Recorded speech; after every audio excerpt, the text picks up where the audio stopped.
Okay, good evening, everybody. I'm Leticia Garcia, the Vice President, and I'll be presiding over this meeting. And I'd like to call this meeting to order at exactly 5:31.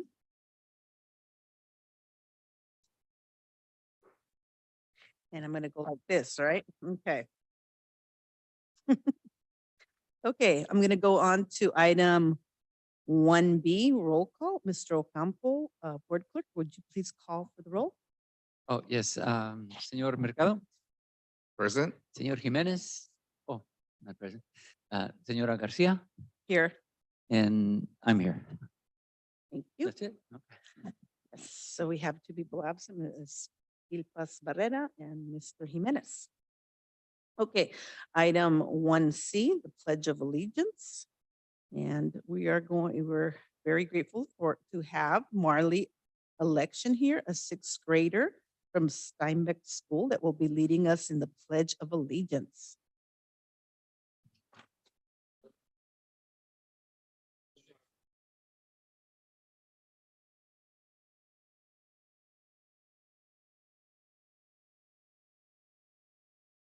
Place your right hand over your heart. Ready? Begin. I pledge allegiance to the flag of the United States of America and to the republic for which it stands, one nation, under God, indivisible, with liberty and justice for all. You may be seated. Thank you. Very nice.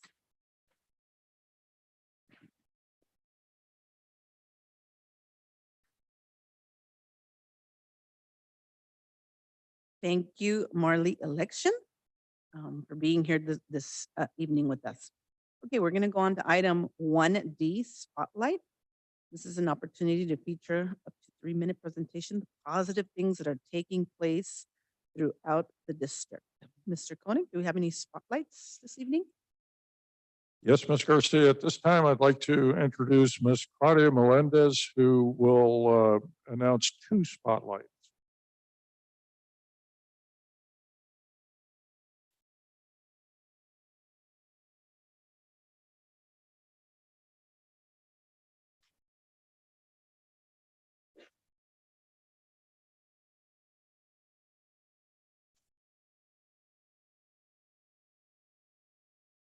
Good afternoon, trustees, superintendent. We have 2 spotlights. The first one, we're very proud to recognize our district's migrant program. They had an incredible showing during the annual Region 16 Migrant Speech and Debate Tournament. 27 sixth grade students participated and 11 of them took trophies home. And prepared speech in Spanish, first place, Dulce C. from Jesse G. Sanchez. Third place, Daisy P. from BRB. Extemporaneous speech in Spanish, first place, Dana T. from MLK. Second place, Angel R. from MLK. Third place, Jeremy Q. from BRB. Extemporaneous speech in English, first place, Meralda A. de Montebella. Second place, Ashley C. Alsal Community. And prepared speech in the English category. This is something that had never happened before, apparently, in the history of migrant of this contest. It was a first place tie with Aaron D. and Daniel R. of Frank Paul and Esmeralda A. of Monterrey. Second place was Ashley C. of Alsal Community. The winners advanced to compete in the state migrant education speech and the debate tournament. The second spotlight we have today is Alsal Educators. The Monterey Bay Computer Using Educators, a local affiliate of a statewide organization that promotes technology in the classroom, recognized 3 Alsal educators for their contributions to technology in the education. The honorees were Bardeen Elementary Kinder teacher Ben Cogswell. He received the Gold Disc Award for his years of service to the organization. And Celia Garcia Salinas, former EdTech TOSA and now VP at BRB. She received the Technology Innovator of the Year. And Will Franzel, Program Manager of AVA, received the Blended and Online Educator of the Year. They were recognized during the Q Conference, March 16 in Palm Springs. And that's it. I think that deserves a round of applause. Let's give them a round of applause. That's wonderful. Thank you so much. Any other spotlights, Mr. Koenig? No, there are no other spotlights. All right, thank you. So we're going to go on to item 1E, the adoption of the agenda. Can I get a motion to adopt the agenda? So move. Second. All those in favor? Aye. Aye. Motion carries. Okay, we're now going on to item 2, presentations. And with item A, department presentation, Elaine Mendoza, Fiscal Services.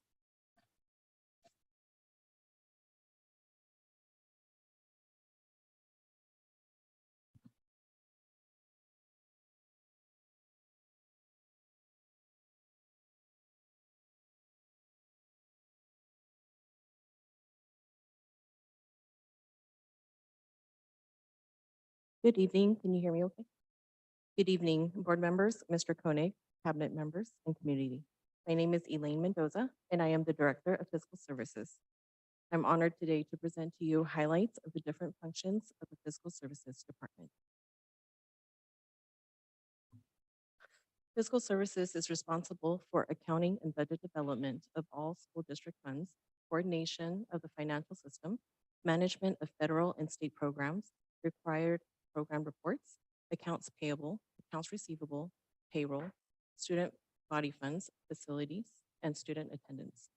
The department support district external audits, prepares and submit budget reports, comply with all deadlines from the Monterey County Office of Education and the California Department of Education, and support staff at all school sites and departments.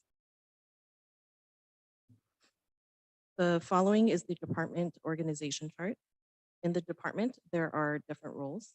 We have the budget analyst, information specialist, two payroll technicians, and 3 account technicians. In the budget and fiscal roles, we work with external auditors to complete all requested items by providing proper documentation. We plan, organize, and develop budgetary projections and prepare and submit major financial reports such as the adopted budget, first interim, second interim, and unaudited actuals. Budget revisions and expenditure reports are completed for specific federal, state, and local programs, such as Title I, II, III, and IV, migrant, ESSER, ELO grant, SPED grants, ACES, First 5, and state preschool. We also calculate, code, and distribute revenue to appropriate funds. And in addition to all the reports we complete, we also review and approve vendor requisitions. We also review and approve requisitions for extra work requests and school business requests, approving an average of 1,300 requests per month. Budget and fiscal reviews and approves all budget transfers, revisions, and journal entries.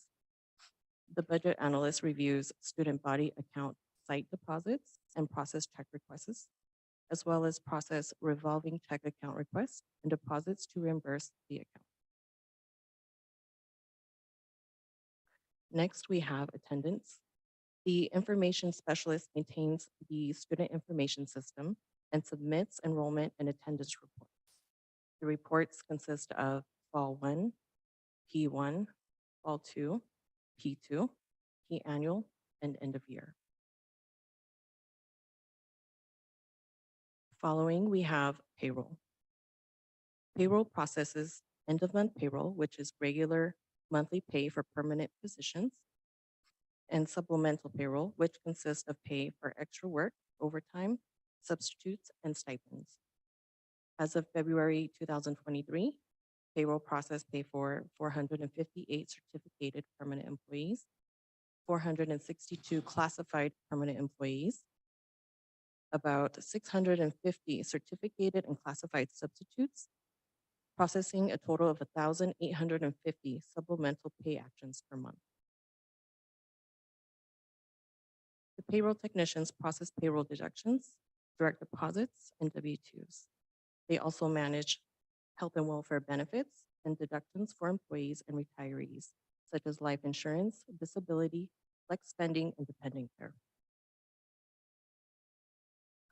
Payroll is responsible for retirement tracking and reporting to PERS and STRS. reviews and post-employee leave transactions and balances. Leave types include sick leave, vacation, personal necessity, and personal leave. They also process pay changes for employee status changes. Examples are assignments, step increases, and leave of absences. They complete verification of employment requests, wage statements, and disability claims. Payroll also process classified school employee summer assistant program applications, including collection and input of their deductions. They also assist employees with questions in regards to payroll calculations, benefits, and leave balances. Last, we have the account technicians. The account technicians process all accounts payable, accounts receivable, and student body transactions. They obtain all final approvals and signatures for processing and receive and deposit funds for sale of property, property lease, union reimbursements for employee time for union-related work, health insurance premiums, and health insurance premiums for retirees. The account technicians sends out district invoices and maintains information for over 500 to 600 vendors.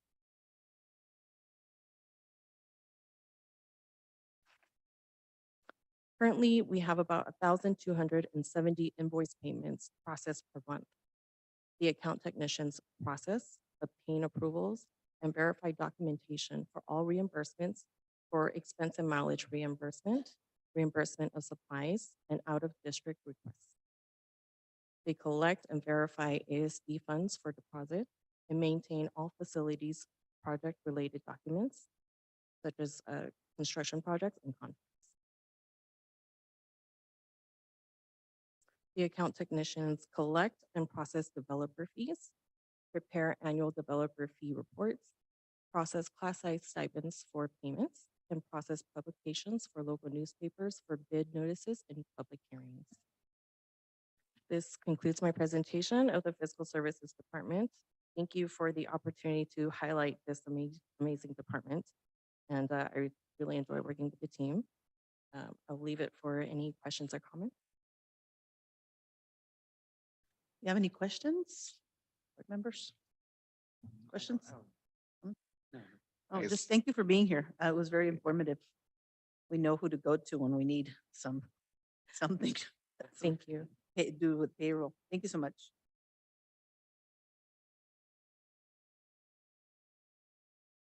Okay, we're going to move on to item 2B, differentiated assistance, DA, and additional targeted support and improvement, ATSI. And Monica Anzo, Associate Superintendent of Educational Services, will be presenting tonight.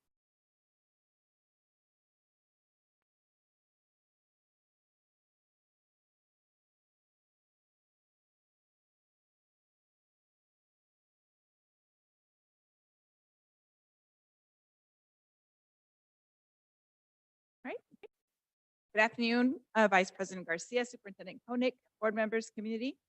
Again, I'm Monica Anso, and I'm here to present the California Dashboard Differentiated Assistance and Additional Targeted Support and Improvement. So you have a presentation in front of you and paper and on your screen. So we're probably going to use both of them if we need to refer to something as we walk through some of the technical pieces. So the content of today's presentation, the California Dashboard, differentiated assistance, the district standing, the school standing, and then some of the next steps and actions we've already implemented or are going to take. So the California Dashboard is the state's accountability system. The California Dashboard provides parents and educators with meaningful information on school and progress so they can participate in a decision on student learning. So when we are completing the LCAP and doing the annual update, we use information from the California Dashboard in order to improve some of our services or to eliminate the services. The California Dashboard is a report card for the LCAP plan. The dashboard is publicly available every December. We haven't had a dashboard in 2 years because of COVID, and we didn't have SBAC scores, so it was not made available to us. So this year is the first year after COVID that it's been publicly available. And then the LEAs are identified for differentiated assistance if the criteria is met. So it's a tiered system. There are 3 levels of support or assistance. Level 1, support for all districts, the charter schools, county office of educations are eligible for this general assistance. So that means that, for example, when we're writing the LCAP, we can call out MCOE and they have some support. They do some of the training for us. We go to the state, same thing. They do training on the LCAP, what we need to improve on. They give us feedback. And then there's level 2, the differentiated assistance. And all districts, charter schools, and COEs are eligible for differentiated assistance based on performance in each local control funding formula state priority area. And there are 8 priority areas. When we present the LCAP, we'll share those with you and go into more detail. But that's what the criteria is based on those priorities. And then level 3 is the intensive intervention. The local educational agencies with persistent performance issues over a period of time.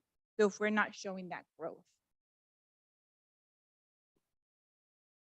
So if you look at the criteria, the 3 priorities that we're looking at are priority area 4, which is pupil achievement. And in order to meet the criteria there, we have to be very low, and this is based on the SBAC, very low in both ELA and math, or very low on English learner progress indicator. Priority area 4, which is pupil engagement, is we have to be very low for graduation rates. Well, that doesn't apply to us, or very high in chronic absenteeism. And then priority area 6, which is school climate, we have to have a very high suspension rate. So if you are on your paper copy on this page, I would suggest you keep it because we're going to use it right now. Because this next slide, if you were to go to our dashboard, which is a public website that the state has created, you go in and you search for any of the districts or schools, and this will pop up. This is our landing page for the district. So if these are our scores. So if we look at chronic absenteeism, our score there is very high. So we have actually met the criteria for priority area 5 as a district.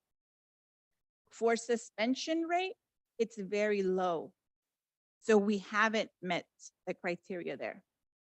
For the English learner progress, it's medium. So we haven't met the criteria there. And then for language, arts, and math, we're low. And we haven't met the criteria there. So the question is, does LSL meet the criteria as a whole for the district? And it's the no, right? We didn't meet both ELA and math. We don't have a very low score. We have a low score. We didn't meet it for suspension rate. We didn't meet it for our EL progress. We've met it for chronic absenteeism. So we have to have met in an academic area and a non-academic area. So now we're gonna dig a little deeper after this landing page and looking at all the districts. We're gonna go into our student groups. And if you notice in that landing page, they look like cell phone bars.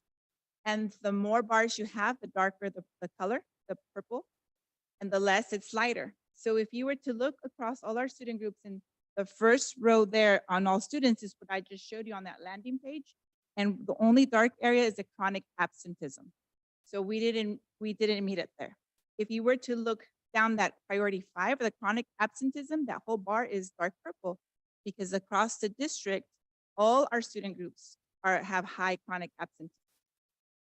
Then you keep going down to our English learners, our Filipino, Hispanic, homeless youth, multiple races, 2 or more, socioeconomically disadvantaged. There's some darker purples, some lighter purples. If you notice on suspension, it's really light because it's low. We didn't meet that criteria. But then you look at our students with disabilities.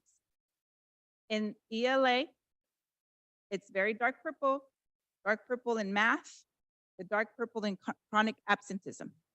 So that means that we met the academic and we've met the non-academic. So we've been identified for differentiated assistance with our students with disabilities. So that's our current eligibility and focus for the district, because our students with disabilities met the criteria in priority area 4, which is the pupil achievement, and then priority area 5, the non-academic and chronic absenteeism. So the district as a whole didn't, but our student group has met it. So that's why we're in differentiated assistance. So what does that mean? So that means that we are in year 1, level 2 support. We have already met with the County Office of Ed. So they walked us through this process on what our next steps were going to be. So we looked at our local measures. They did a similar presentation with us. And then they offered us 3 different areas or 3 different support models.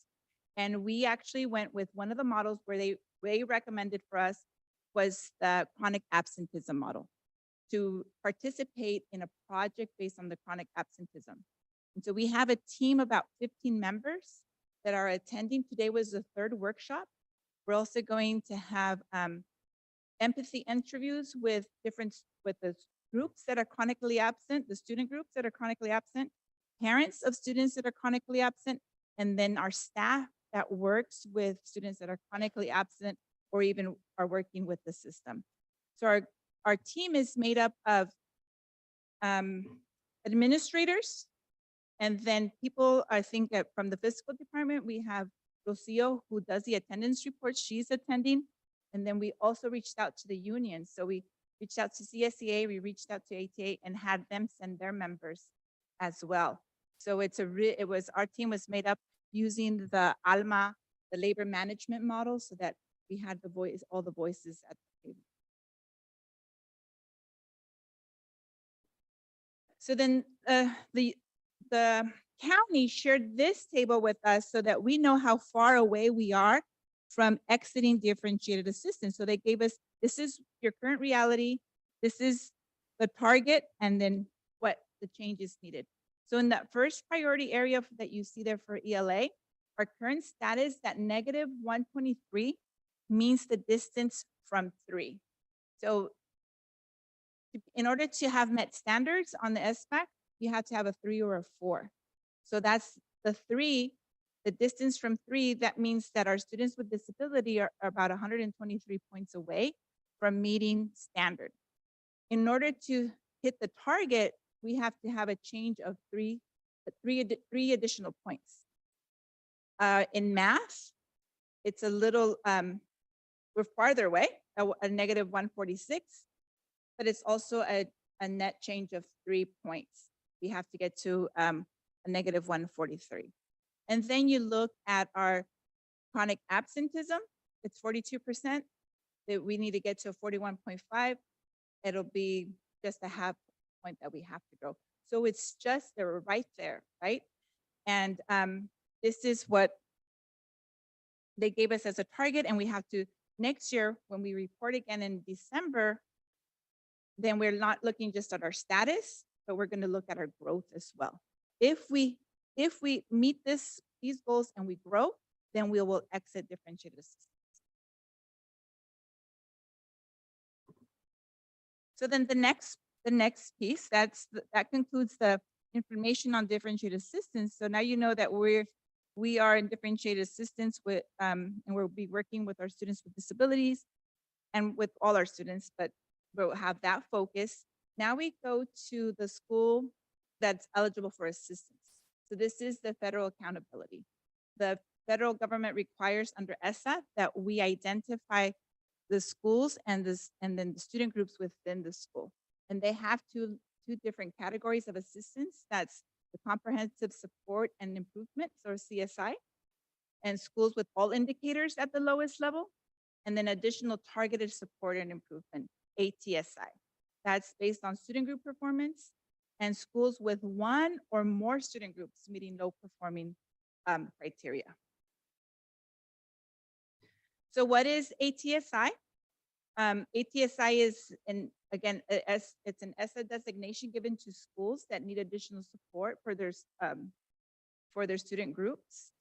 Well, if you're not Title I, and if you are Title I, you can qualify for ATSI if you meet the criteria.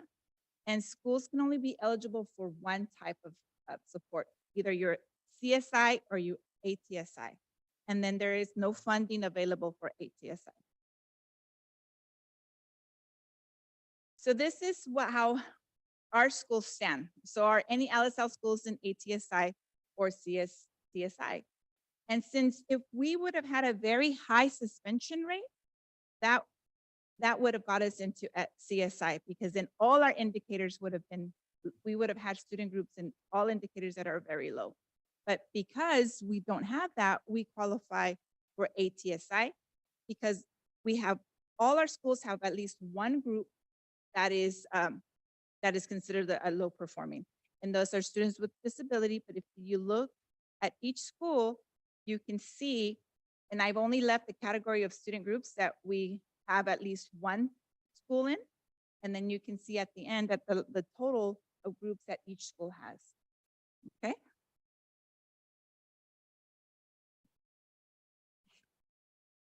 So what are some of our next steps?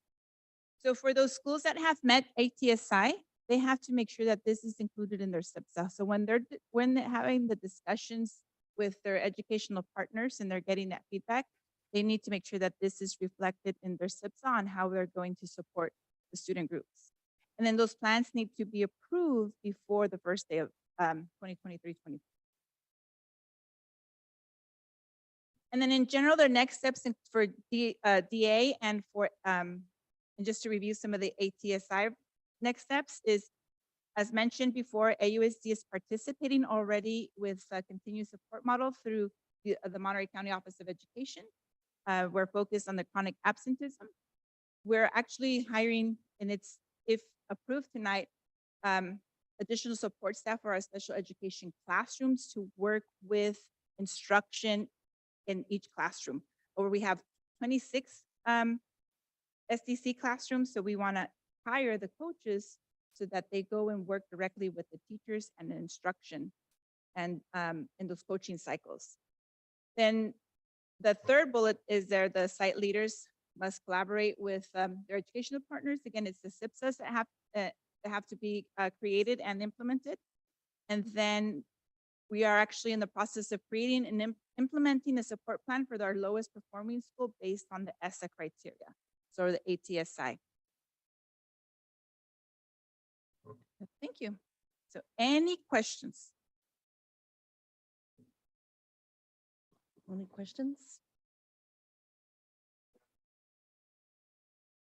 Okay, Mr. Mercado. Thank you for that good presentation, Ms. Hanson. I gather here that you identified area 4, which is the ELA and math priorities with students with disabilities and the chronic absenteeism. Yes. Okay, what does, I guess for Mr. Koenig and Cabinet, what do you guys need from us, the board, to reach this goal and move forward from here? I think just like what we're doing with our own staff is the accountability, but with support, right? I think the accountability to our students and our community is important, but we can't be held accountable without the support, just like with our staffs, right? We want to hold them accountable, but we have to give them the support. So we will, and it's not that I don't want you to question when I bring things forward, but really understanding on this presentation on why we are maybe asking for the 2 additional instructional coaches tonight. Why maybe we are going to look into different partners, different consultants to partner with our schools that are low performing or that need that extra support and coaching. That sometimes, yes, we do have staff and ed services that can support, but if they need intensive support, they almost need someone there daily or really in the classrooms, in which we don't have a person that's dedicated just to that sort of coaching and support. So those are the things that I would say when we in questioning and asking us, how are we doing? And just a follow-up. Does our ALMA partners contribute to these efforts, or have you had conversations with ALMA? So The steering committee itself, we haven't had that conversation, but when we came up with a group and cabinet and when Mr. Koenig and I met with MCOE, they gave us a list of who they thought should be like roles of who should be on that team. So what we did is each unit sent their reps. So for example, from Ed Services, since Ms. Garcia and pupil personnel leads the chronic absenteeism effort, she's leading. Dr. H does the data, so he's part of the team. Then we look at principals, who some of our more seasoned principals, and Mr. Koenig make the recommendations. Who supports in fiscal with attendance, so we made a recommendation. And then we reached out to our union presidents and asked, explain what was happening and ask who are your members you're going to send. So we have some clerks. We have 2 general ed teachers, a special ed teacher, and that's how that team was composed, using that same ALMA process. Thank you. Yeah, I mean, it is a team. It's not just 1 or 2 people. It's tremendous work. So I think, we need to have this team moving together, not separate. Yes, I agree. Thank you. Thank you. I do have just one question from, I know we have a lot of new site leaders, right? We have a lot of new principals and site vice principals. Will they be receiving training on how to write the SIPSA or how to work with their educational partners on coming together and filling out that SIPSA, making it Yes. make sense? Yes, so we have our Director of Educational Equity who is as we're speaking, having the workshops, or she has the workshops already calendared, so the principals receive that support in writing their SIPSA. We're collecting, so we're using the same, when we do the LCAP process, it's the same process they're using to collect information from the parents and their teachers. We have the surveys, and then when we start with the writing process, they have those drop-in sessions where they come in and they just have that time dedicated to writing. And then Ms. Alvarez and Dr. Hernandez are in the room and giving that support. Okay, real good. Thank you. Mhm. Any other questions? No, thank you so much for that presentation. Thank you. Okay, so now we're on item 3, public comment concerning items on the open session agenda and or non-agenda items. And 3A guidelines, there will be a 2-minute limit for individuals and a 20-minute limit on total public comments. There is no ceding of one's time to other individuals. 3B, individuals wishing to address the Board of Trustees on open session agenda items and or other items may do so at this time. I'm going to take the time. It is 6:04. Did we have anybody? There, no green sheets have been turned in. There have been no public comments identified. Okay. I'm gonna go ahead and close it at, excuse me?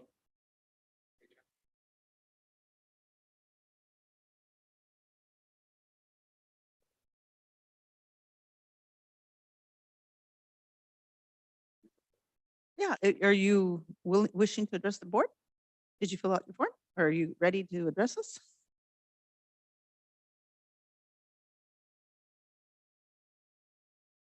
Okay. Board, is it okay to have her come up? Okay, you can come up.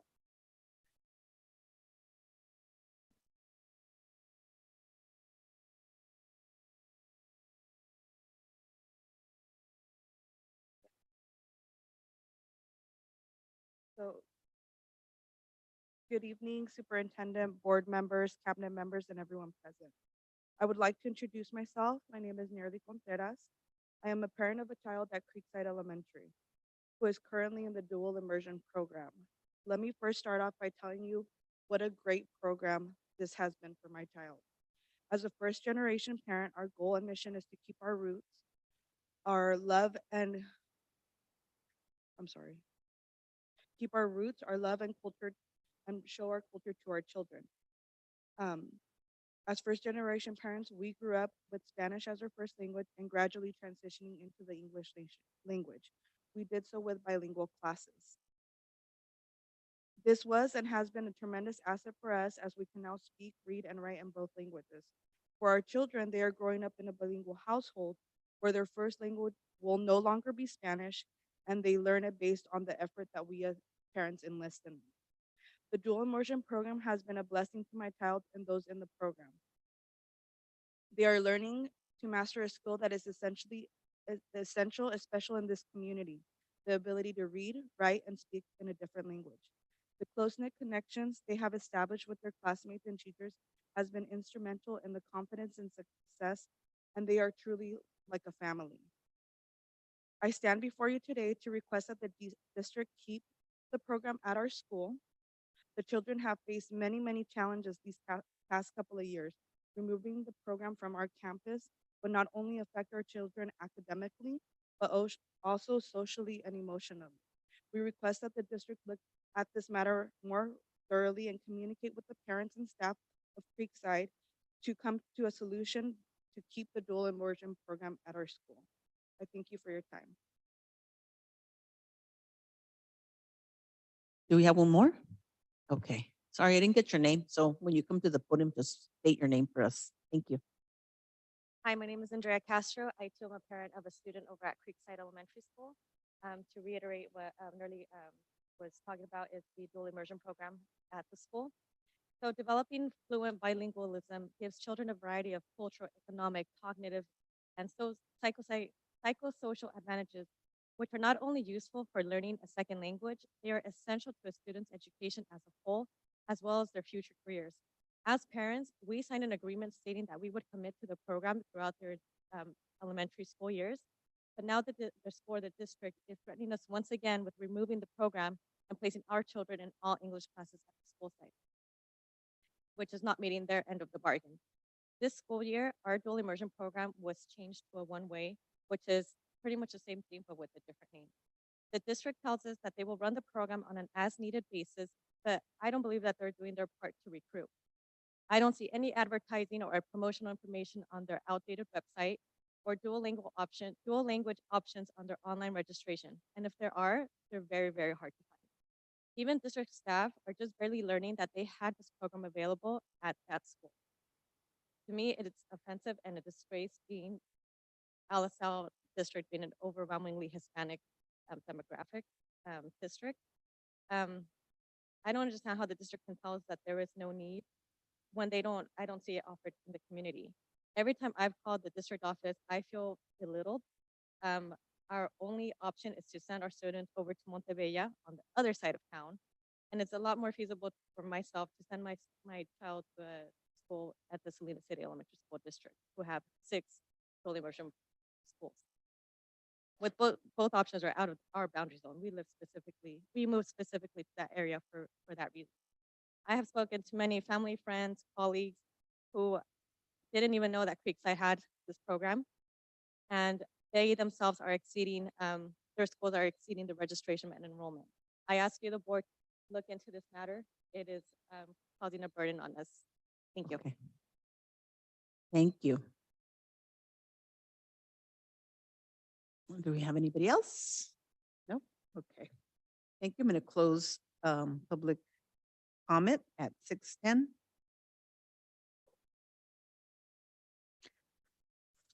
Okay, I'm going to move on to item 3C, association comments, LaSalle Teachers Association.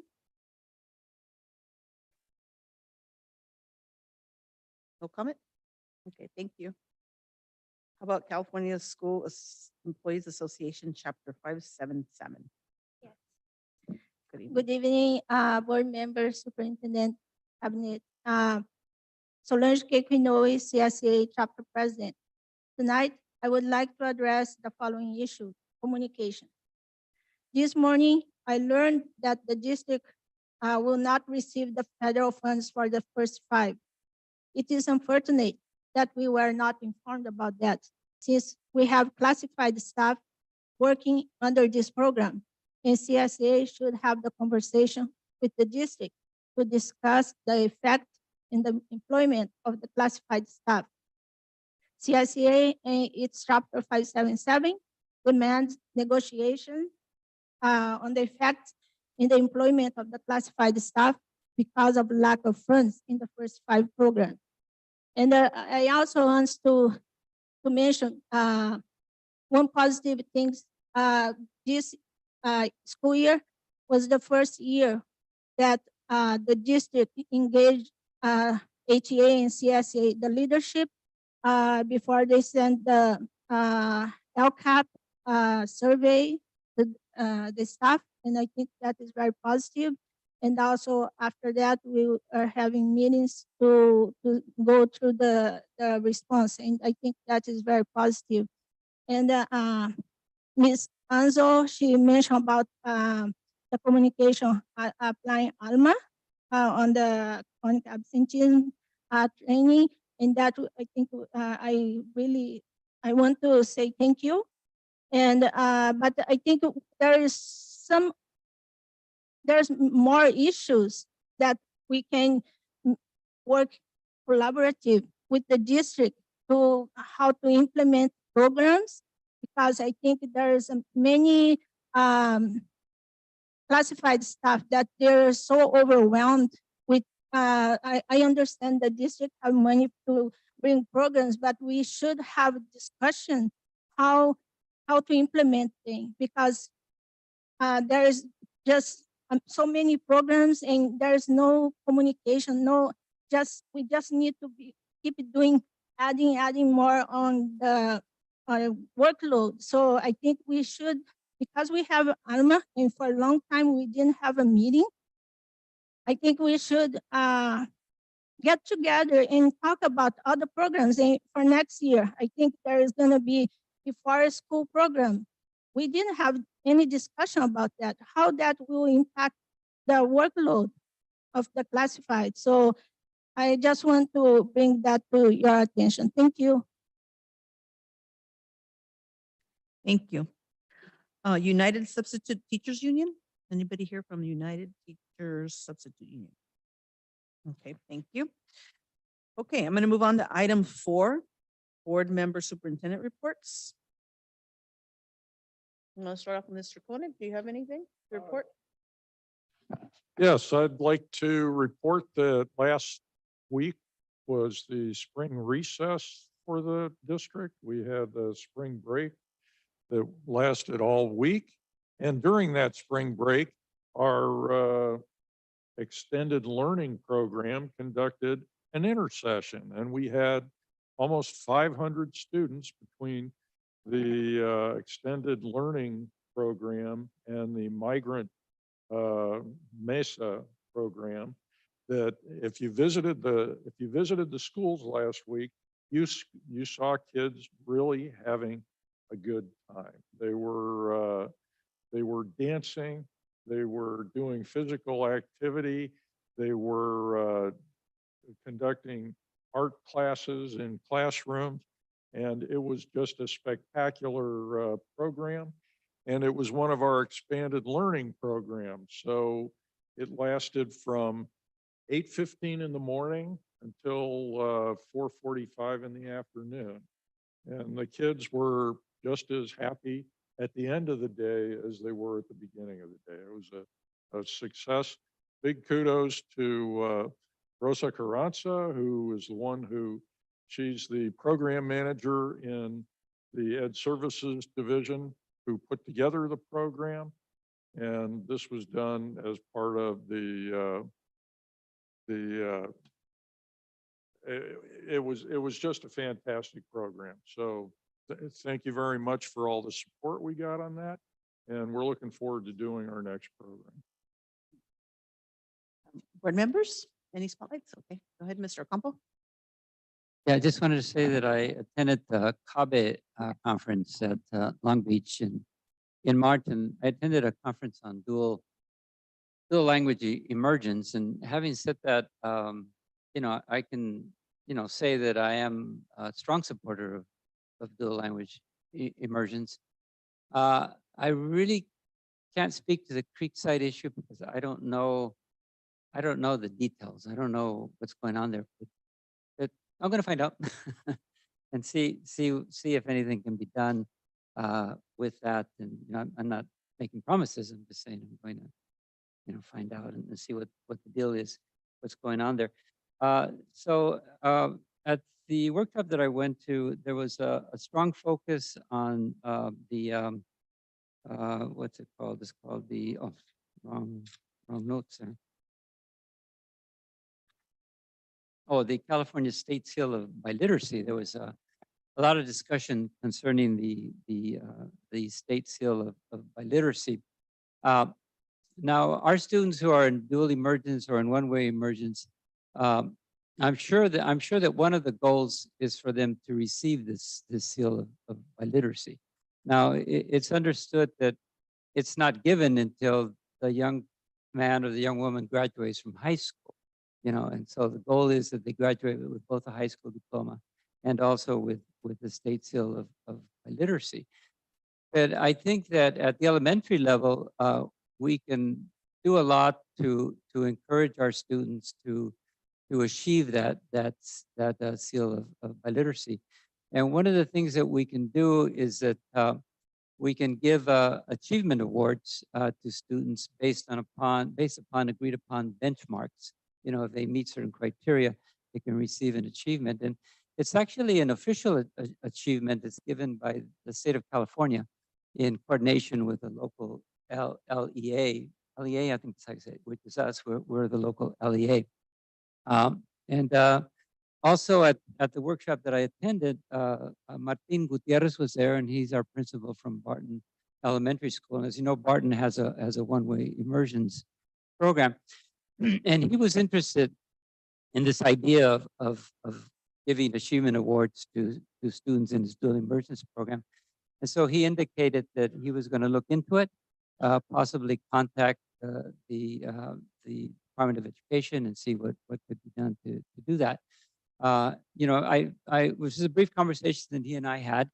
And I just hope that he follows through on it, because I think that it is a worthwhile endeavor. I think it's something worthwhile to look into.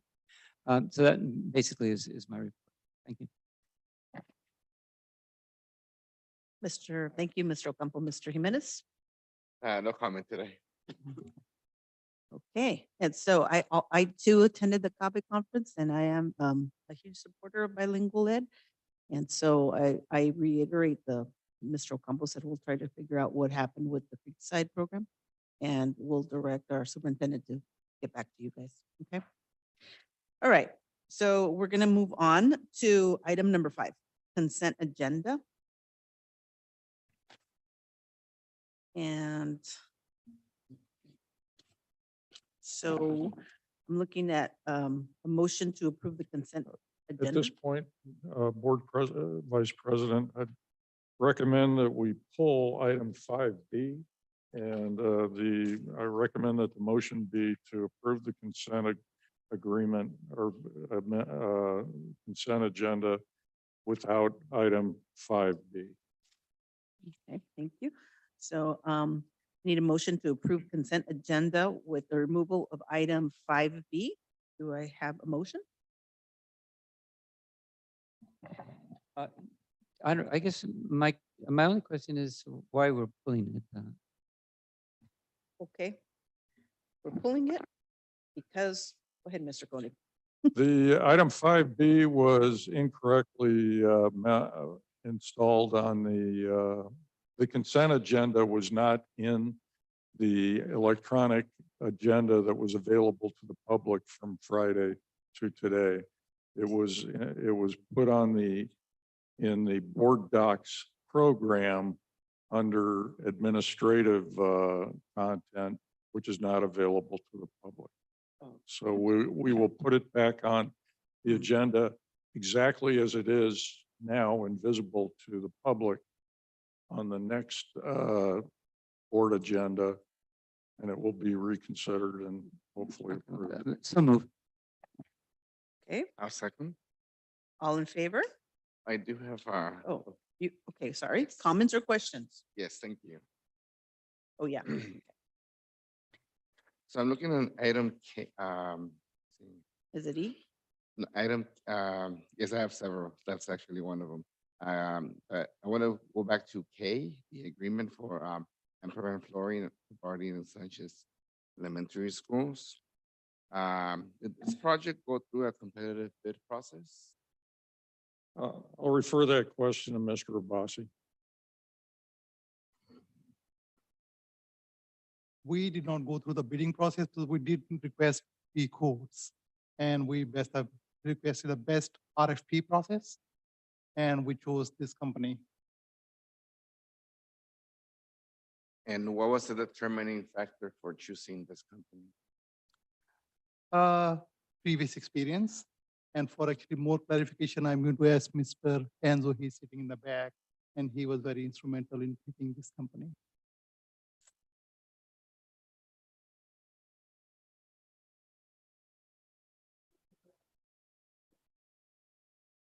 The It's item criteria- K, the selection of appointment of Emperor and Flooring for the Barton and Sanchez flooring project. So we went with three quotes, and they were actually one of the better prices and their experience and knowledge in. And that's what determined us to go with them. All right, so overall, best value. Yeah, that was the major drive, yes, but we also have to look to make sure that they, their background and with others, they work. And we got positive recommendations. But yes, the pricing was good. Was there, that's the word I'm looking for. I just lost it right now. Excuse me. Have they done business with our district before? Not with them, but we've done business with Wheeler Carpet, who works with them a lot. And so they're the ones that helped us recommend with them to reach out for a bid. Thank you for that. My next question for item 5 is the E, the quality witness report. We got one complaint there in a summary, so I would like to know what is the district doing to rectify that? The district is vigorously seeking a fully qualified teacher to fill that position. It's a first grade classroom at Creekside Elementary School. And we're making progress, and we think we'll be able to fill that position with a highly qualified teacher within the next couple of weeks. Anything else you want to add, Mr. Duran? No, I think you succinctly explained it well. We have a few teachers. We have one in mind. We need to do honor the process in the district and adhere to the timelines and interview all the candidates and make final determination. Our goal is to bring a candidate for the April 26th board meeting. Great.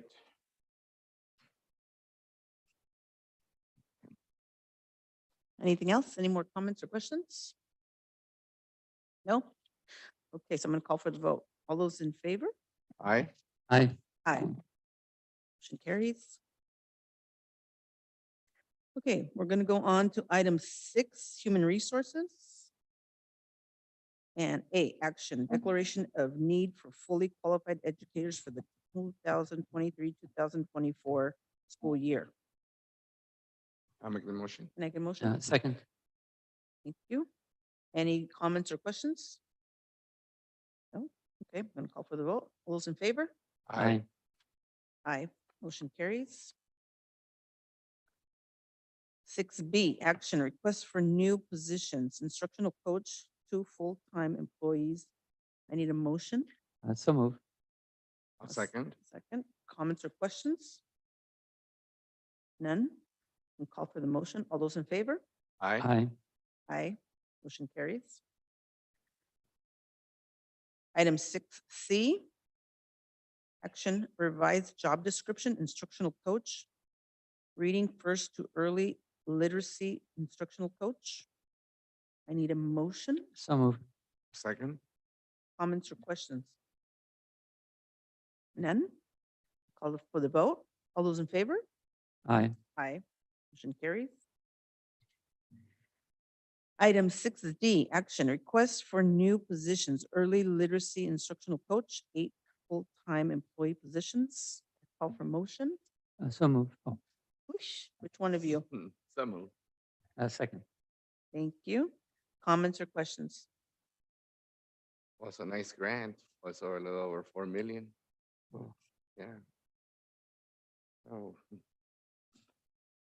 Okay, I'm going to call for the vote. All those in favor? Aye. Aye. Motion carries. Okay, we're on to item 7, future agenda items. Do any board members have any future agenda items that they'd like to list? not at this point. Mr. Ocampo, anything? Oh, no. No? Okay. So we have future agenda item A, school site presentation by the principal Lila Valladares, Monte Bay Elementary School, and that's happening April 26th. And we have a future item B, department presentation, Diana Garcia, Director of People Personnel, on April 26th as well. Okay, we're going to move on to item 8, public comments on closed session agenda items only. The A8A guidelines, there will be a 2-minute limit for individuals on public comment and a 20-minute limit on total public comments. There is no ceding of one's time to other individuals. The individuals wishing to address the Board of Trustees on closed session agenda items may do so at this time. What time is it? It's 6:27. Is there anybody?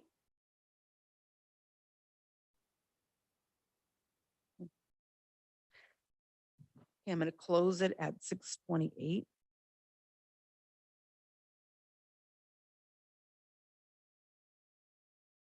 And we are going to adjourn to close.